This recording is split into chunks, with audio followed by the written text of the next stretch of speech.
روزہ رکھا، بڑے چاؤ سے رکھا، خوب مزے سے سحری کھائی اور ارادہ کیا کہ سارے دن کچھ کھاؤں گا نہ پیوں گا، اور عملاً بھی ایسا ہی کیا، سبھی کچھ کھایا، وہ کھایا کچھ نہیں، پیا کچھ نہیں، دن گزار دیا۔ لیکن روزہ بہلانے کے لیے اور وقت گزاری کے لیے ماشاءاللہ ایک بہت بہترین آلہ موجود ہے موبائل کا، تو اس کی برق گردانی شروع کر دی، اور اس کی برق گردانی کرتے ہوئے جو جن چیزوں کو اللہ تبارک و تعالیٰ نے دیکھنے سے منع فرمایا تھا وہ مزے لے لے کر دیکھی۔ تو روزہ تو ہوا لیکن تقویٰ نہ ہوا، عبادت ہو گئی لیکن تقویٰ حاصل نہیں ہوا۔ تو اب میں اسے ایک عام مثال دے رہا ہوں جو ابتلاء عام ہے، جس میں گھروں کے گھروں میں جس چیز کا فتنہ پھیلا ہوا ہے۔ تو بھائی جب یہ فرمایا تھا کہ ہم نے تمہارے ذمے روزے اس لیے فرض کیے ہیں تاکہ تمہارے اندر تقویٰ پیدا ہو۔ تقویٰ کیسے پیدا ہو کہ اس کی ٹریننگ ہم اس طرح دے رہے ہیں کہ تمہیں کھانے سے منع کر دیا،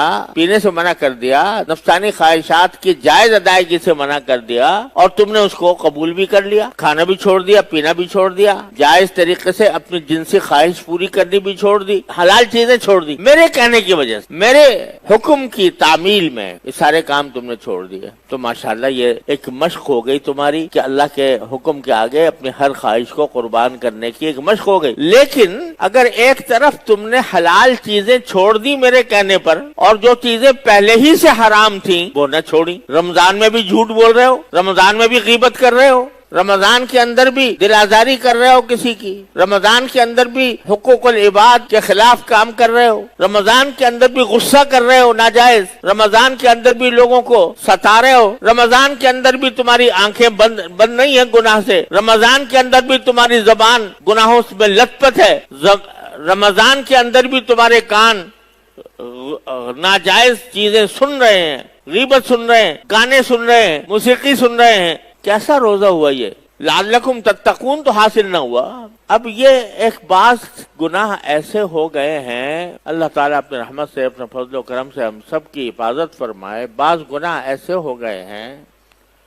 کہ معمولات زندگی میں داخل ہو گئے ہیں، جیسے پرو دیے گئے ہوں۔ جب سے یہ موبائل کا فتنہ آیا ہے تو گھر میں، بڑے میں اور بچے میں، بالغ میں اور نابالغ میں یہ وبا پھیلی ہوئی۔ رکھا اس لیے تھا کہ بھئی تاکہ آسانی سے جب کبھی بات کرنی ہو کسی سے تو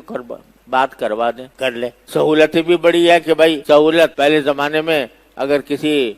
دور کے ملک میں ٹیلی فون کرنا ہوتا تو گھنٹے تو بک کرانے میں لگتے تھے۔ آپ لوگوں کو یاد ہو یا نہ ہو، بک کرانے کے پہلے بک کرائی جاتی تھی، ٹرنک کال بک کرائی جاتی تھی، اب بک کرانے کے بعد گھنٹوں انتظار کرنا پڑتا تھا کہ کب کال آئے گی تو میں بات کروں گا۔ اب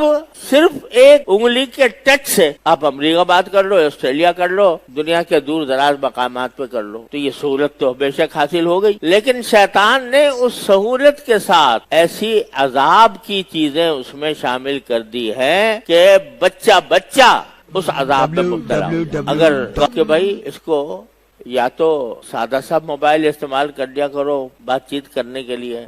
یا اگر بہت ہی ضرورت ہو تو اس کو احتیاط کے ساتھ استعمال کرو، احتیاط کے ساتھ کہ کوئی ناجائز اور حرام چیز اس میں نظر نہ آئے۔ لیکن مصیبت یہ ہے کہ جب کھولا تو خواہی نہ خواہی، چاہو یا نہ چاہو، کچھ نہ کچھ اس میں ایسی چیز آ جائے گی وہ چیز آ جائے گی جس کو حدیث میں ابلیس کے تیروں میں سے ایک تیر کہا گیا۔ النظر سہم من سہام ابلیس، نگاہ جو ہے وہ ابلیس کے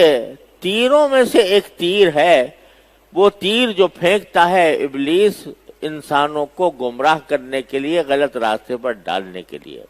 قرآن کریم میں شیطان کا جو مقولہ مذکور ہے کہ جب شیطان کو رادہ درگاہ کیا گیا تو اس نے ایک تو یہ کہا تھا کہ میں لأغوینہم اجمعین، میں سارے انسانوں کو گمراہ کروں گا۔ اس کے لیے جملہ جو قرآن کریم نے نقل فرمایا دوسری جگہ وہ یہ میں یہ کروں گا وَلَأُضِلَّنَّهُمْ وَلَأُمَنِّيَنَّهُمْ وَلَآمُرَنَّهُمْ، کہ میں ان کو آرزویں دلاؤں گا، خواہشات پیدا کروں گا کہ یہ کام کر لو بڑا مزہ آئے گا، آرزویں دلاؤں گا، یہ کام کر لینا بڑا مزہ آئے گا۔ وَلَأُمَنِّيَنَّهُمْ لَأُضِلَّنَّهُمْ، پہلے تو یہ کہا کہ میں ان کو گمراہ کروں گا، صحیح راستے سے ان کو کسی بھی جہاں مجھے موقع ملے گا صحیح راستے سے ان کا راستہ ٹیڑھا کر دوں گا، ہاتھ پکڑ کے ٹیڑھے راستے پہ چلے۔